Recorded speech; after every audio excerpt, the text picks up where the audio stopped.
Les deseo a todos los hermanos un buen día y agradezco grandemente la invitación que me han efectuado nuevamente para exponer un tema ante los hermanos de nuestra iglesia. En esta oportunidad vamos a hablar sobre la eficacia de la confesión.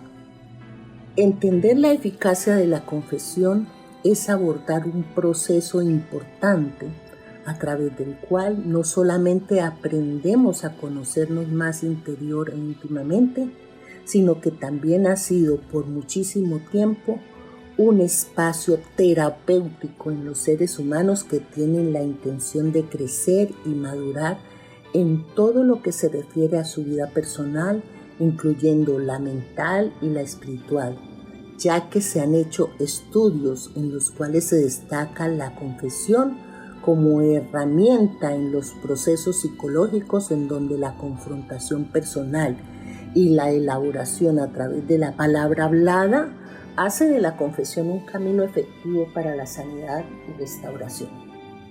Los registros que tenemos acerca de la confesión son los que tenemos en los libros sagrados, en donde encontramos cuán importante era, sobre todo para el pueblo de Dios en el Antiguo Testamento, el confesar los pecados ante Él. De hecho, los sacrificios realizados en el atrio del tabernáculo y más adelante en el templo de Jerusalén eran una confesión explícita de no haber cumplido con lo mandado por Dios, teniendo como propósito la intención de restaurar la relación con Él, haciendo lo correcto y corrigiendo la falta ante Él y ante su pueblo. Pero la confesión no está supeditada exclusivamente a un ámbito espiritual. Por lo tanto, voy a definir seguidamente los campos en donde ésta es utilizada. Para ir enmarcando adecuadamente esto, vamos a seguir los siguientes pasos. En primer lugar, vamos a definir en qué consiste la confesión. La confesión es la acción y efecto de admitir o declarar algo que es de conocimiento propio.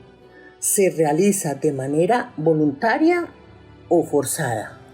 Proviene del latín confessio, término conformado por el prefijo con, que significa todo, la palabra fiteri, que significa admitir, y el sufijo sion, que significa acción y efecto. Si lo ponemos en términos más comprensibles, la confesión es la acción y efecto de admitir todo aquello que es de propio conocimiento, como testimonio, presentado de manera voluntaria o también inducida de manera forzada a través de interrogatorios. Ahora bien, hay otro aspecto de la confesión y es cuando se refiere a la fe o creencia que profesa una determinada persona o comunidad, es decir, una confesión de fe. Observemos que en ambos casos la persona declara algo que sabe y que es consciente de ello y algo que ha realizado o algo que cree, expresándolo de manera voluntaria o también puede ser a través de un interrogatorio. La tercera y más importante forma de confesión es la que vamos a considerar seguidamente y consta de dos formas de confesión.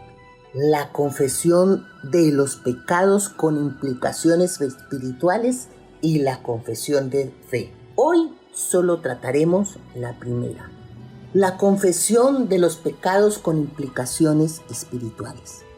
Esta confesión es, a mi consideración, la más importante que un ser humano puede hacer, puesto que es la que pone a la persona frente a su Creador para reconocer que ha fallado y que quiere corregir, cambiar y recomenzar, dejando atrás y, si es posible, para siempre los hechos que confiesa.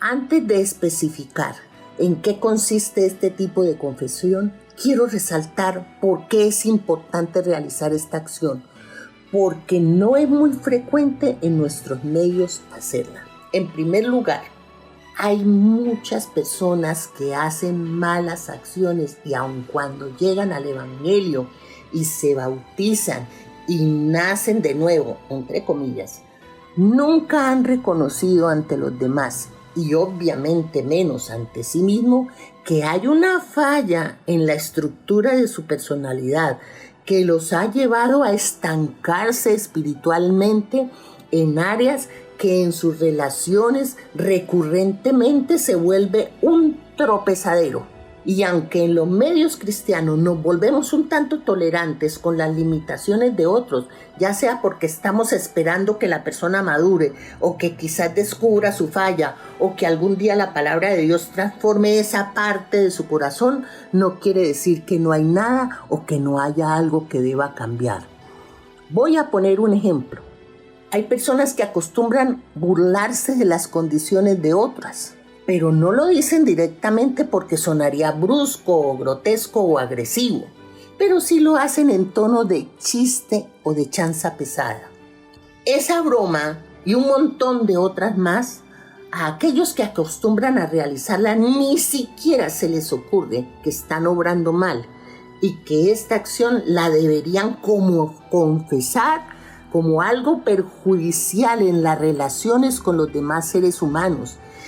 El filtro es la dignidad. Yo no puedo tratar a nadie indignamente. Confesarme a mí mismo que trato a otros indignamente sería un buen comienzo. Luego sería ir a Dios y confesar mi iniquidad. ¿Cuántas personas hablan de condiciones que otros deben dejar de hacer, pero ellos mismos ni siquiera se dan cuenta que en lo que están describiendo a los otros están retratando su propia condición? Esta situación se muestra claramente cuando David, antes de que el profeta Natán le mostrara con un ejemplo su situación de pecado, no sentía que había obrado mal. David creía que por ser él el rey, tenía derecho a tener lo mejor de su reino, no importando quién fuera el verdadero dueño o la persona afectada por sus decisiones. En otras palabras, cuando alguien maltrata a otro, no se ve a sí mismo como maltratador. La corona de rey obnubiló a David en su raciocinio acerca de lo que era contrario a los propósitos de Dios. Es allí donde aplica lo que dice el Salmo 19:12. ¿Quién está consciente de sus propios errores? Perdóname aquellos de los que no estoy consciente. Nueva versión internacional. Hay múltiples formas de pecado con los ojos, como lo pueden ser la lascivia o la pornografía, o con la lengua, como los chismes o los falsos testimonios, o hablar repetidamente de cosas de las que no tenemos certeza, o con la mente, teniendo pensamientos nocivos para nuestras vidas en todo sentido, o con los celos, las envidias o las sospechas maliciosamente manifestadas en pensamientos puramente especulativos e imaginativos de lo que hace tal o cual persona, y los mantenemos camuflados y celosamente escondidos sin pensar nunca que debemos confesarlos, y están allí guardados, manteniéndose al acecho para saltar en cualquier momento, poniéndonos en evidencia. Ahora, la realidad de nuestra situación se puede detectar de varias formas. Ver a otros actuando mal hace que reflexionemos acerca de nuestras propias acciones. En el caso del rey David, él se enfrentó a lo que llamamos una situación espejo. En el segundo libro de Samuel, en el capítulo 12, Dios manda al profeta Natán a que le muestre a David su iniquidad, pero vista desde una perspectiva lejana, injusta y deplorable para cualquier persona que escuchara el caso. ¿Y quién no se conmueve ante la historia de la oveja única y obviamente consentida de una familia pobre que es sacrificada para darle gusto a los invitados del terrateniente que tiene rebaños?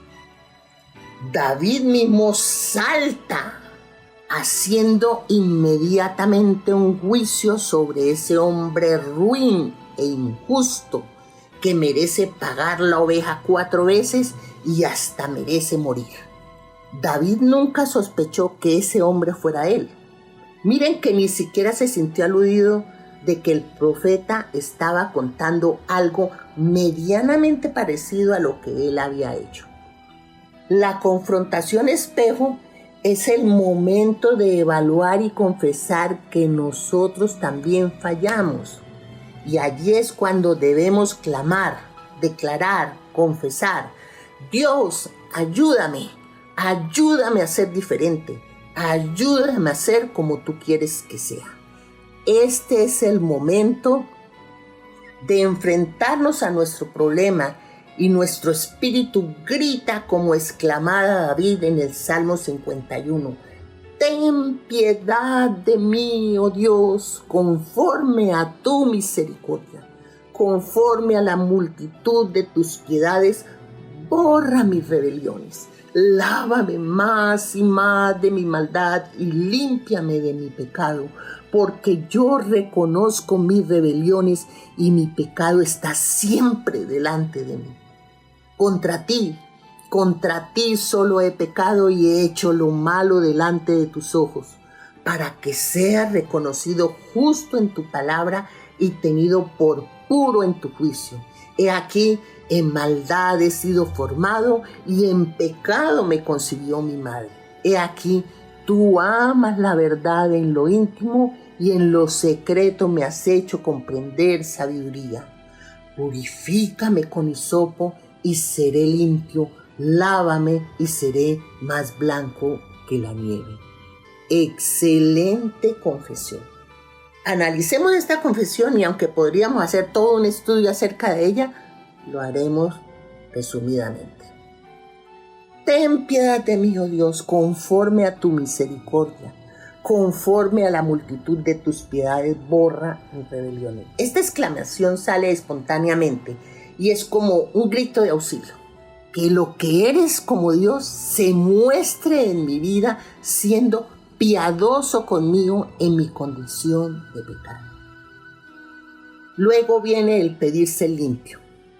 Lávame, no solamente una vez, sino más y más de mi maldad, hasta que sea limpiado mi pecado.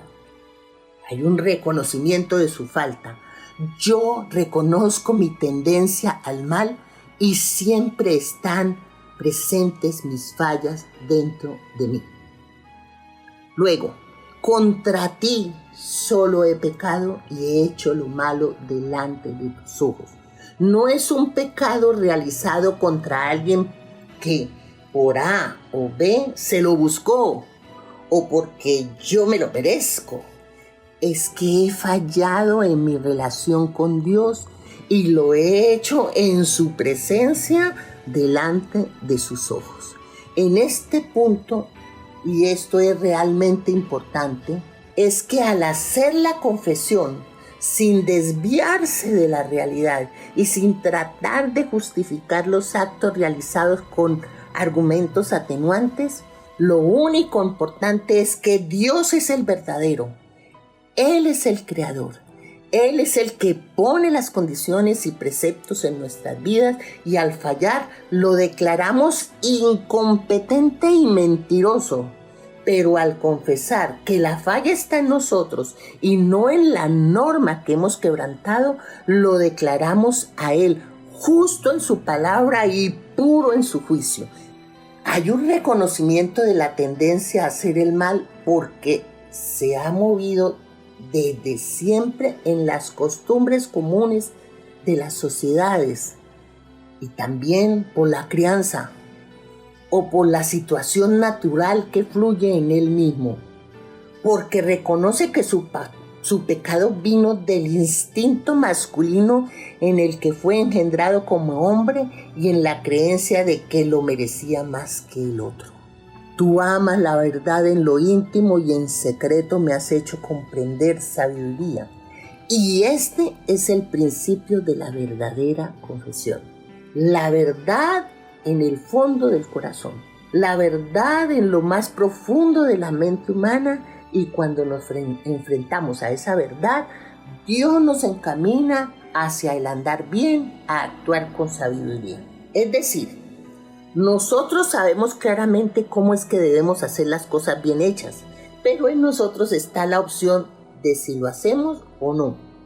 Allí la gran disyuntiva del ser humano frente al pecado.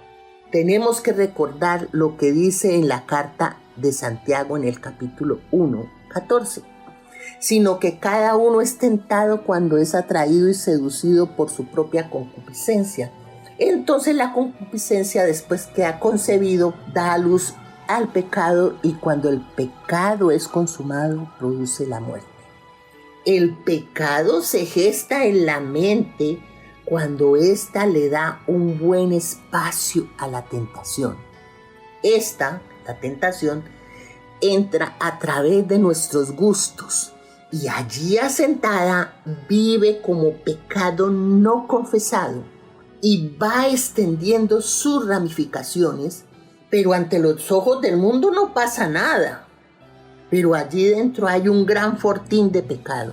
En el momento menos pensado, impulsa a la persona a actuar por encima de otros raciocinios, de tal manera que dice: no supe qué hacer, lo hice sin pensar, no me pude contener, me brotó, salió de mí. Pero la sabiduría de cómo hacerlo bien ya está allí dentro de cada persona, y solo hay que cimentarla, alimentarla, sustentarla y hacerla crecer.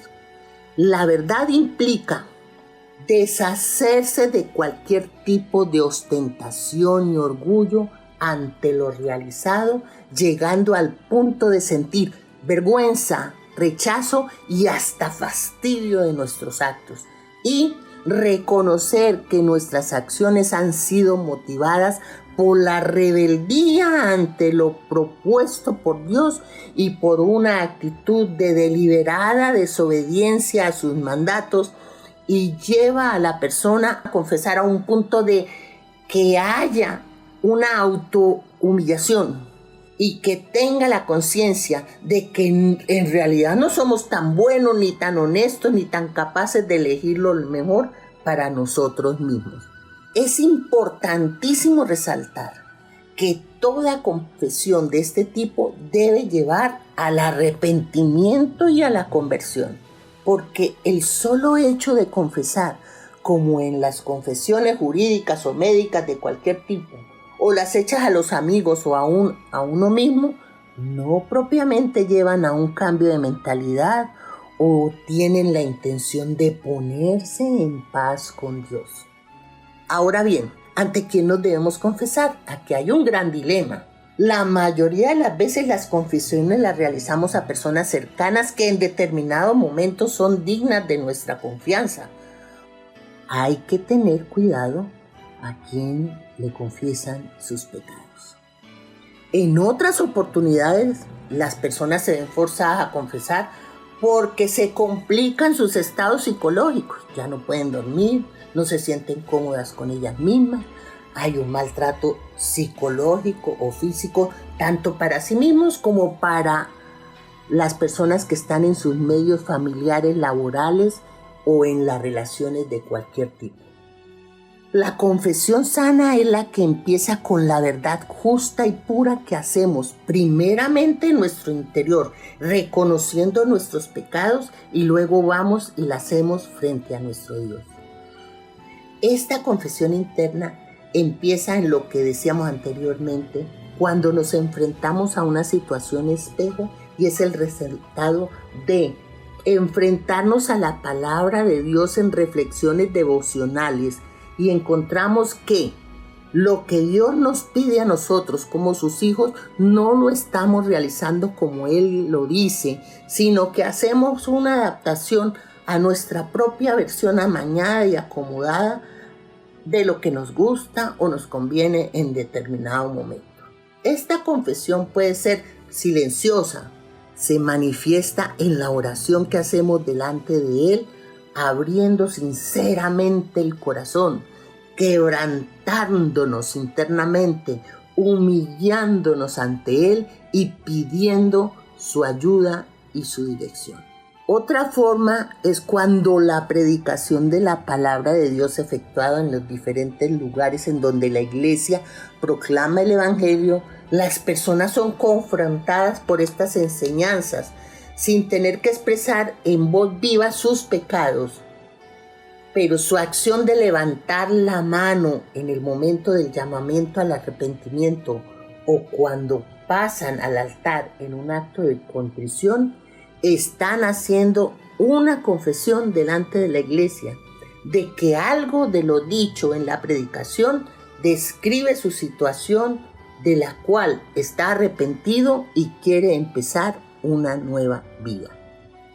Otra muy edificante es la que se hace frente a un líder de su absoluta confianza.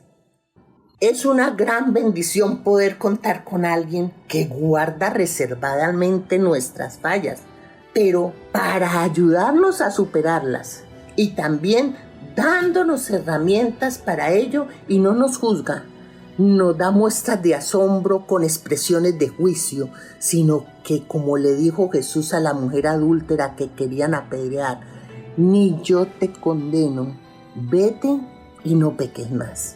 Pero además esa persona nos estimula a seguir adelante con recursos espirituales, apoyándonos con argumentos bíblicos, con oración y con ayunos si fuera necesario. En este tipo de personas espirituales son las que nos debemos confesar. Ahora, la bendición de la confesión. En el Salmo 32 dice, bienaventurado aquel a quien es perdonado su transgresión y cubierto su pecado. Bienaventurado el hombre a quien Jehová no imputa de iniquidad y en cuyo espíritu no hay doblez. Mientras callé, se consumieron mis huesos en mi gemir todo el día, porque de día y de noche pesaba sobre mí tu mano. Se volvió mi verdor en sequedades de estío. Mi pecado te declaré y no encubrí mi iniquidad. Dije, confesaré mis transgresiones a Jehová y tú perdonaste la maldad de mi pecado. Miren lo feliz que llega a ser una persona a quien Dios no señala como pecador. Y no es porque no haya pecado, sino porque ha escrutado su vida interior y todo aquello contrario al propósito del Creador lo ha confesado y como consecuencia de esto está limpio y puro.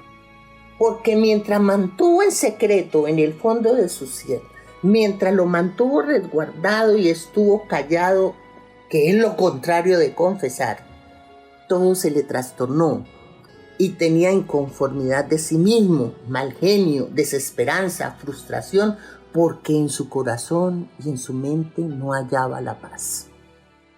En este punto están muchas personas de las congregaciones, puesto que oyen la palabra y saben que es para ellos, saben que están fallando, que tienen pecados ocultos y solo se contentan con asentir con la cabeza que lo que se dice es verdad, pero no hacen nada por confesar, arrepentirse, convertirse de sus malos caminos y siguen año tras año en las mismas y con los mismos. Bien dicen los entendidos que muchas enfermedades se derivan de problemas psicológicos internos que no se han resuelto y que hacen manifestaciones físicas. ¿Se acuerdan del paralítico que el Señor sanó diciéndole, tus pecados te son perdonados? Tenía parálisis de las piernas, pero Jesús expresó su sanidad, que su sanidad se daría cuando sintiera que los pecados que tenía allá internamente le eran perdonados. No todas las enfermedades se dan por este tipo de problemas. Algunas son por desgaste normal del paso de los años, pero otras muchas sí. Cuando no se han confesado ni siquiera a sí mismos sus pecados o a Dios, la conciencia está continuamente recordándole a estas personas que hay algo que no está resuelto. Esto es lo que dice el versículo 4 de este Salmo 32. Pero llega la solución. Viene el tiempo de la sanidad. Nadie, Absolutamente nadie está exento de pecados y de malas decisiones espirituales. Le pasó a David y a casi todos los hombres de Dios en la Biblia, pero la diferencia es que ellos reconocieron su mal y se volvieron a Dios, y Él los perdonó y los acogió en su regazo, dándoles una nueva oportunidad. Esto es lo que dice el versículo 5. Mi pecado te declaré y no encubrí mi iniquidad. Dije, confesaré mis transgresiones a Jehová y tú perdonaste la maldad de mi pecado. Esto es maravilloso. Tú perdonaste la maldad de mi pecado. Por eso David, el escritor de este salmo, dice que es bienaventurado el hombre a quien Dios no señala ya más de pecador, porque su pecado ha sido perdonado. Esto es lo importante de la confesión. Por ahora, lo que realmente debemos comprender es que para nuestra sanidad, para nuestro crecimiento y desarrollo, tanto mental como espiritual, el confesar nuestros pecados, nuestras fallas delante de Dios y arrepentirnos, buscando la manera de comenzar de nuevo, lo que define como conversión es lo que realmente nos va a salvar. Oremos a Dios para que Él, que nos ama entrañablemente, nos muestre nuestros yerros, nos dé la valentía de confesar nuestros pecados y podamos emprender airosos y sin cojear la nueva vida en Cristo Jesús. Oremos. Padre Celestial, delante de ti estamos todos y cada uno de nosotros. Tú sabes nuestra condición interior. Tú conoces nuestra mente, nuestro espíritu. Tú conoces cada una de las situaciones en la vida, nuestras tendencias, limitaciones. Ayúdanos, Señor. Solo tu poder, tu gran poder, el poder que resucitó a Jesús, puede transformar nuestras vidas y llenar nuestros corazones de paz. Ayúdanos, Señor, a reconocer que estamos fallando, pero que también en ti, Señor, en todo lo que has hecho para alcanzarnos, está nuestra redención y nuestra glorificación, si se puede decir, en ti, porque esperamos en tu poder, en tu amor y en tu gracia para nuestra restauración. Estamos delante de ti y lo pedimos delante de todas las personas que de una u otra forma hemos ofendido, que de una u otra forma son conscientes de nuestras fallas, que tú en primer lugar nos perdones y que ellas también nos perdonen y que nosotros podamos seguir airosos en ti y en el propósito que has hecho para nuestras vidas. En el nombre de Jesús. Amén.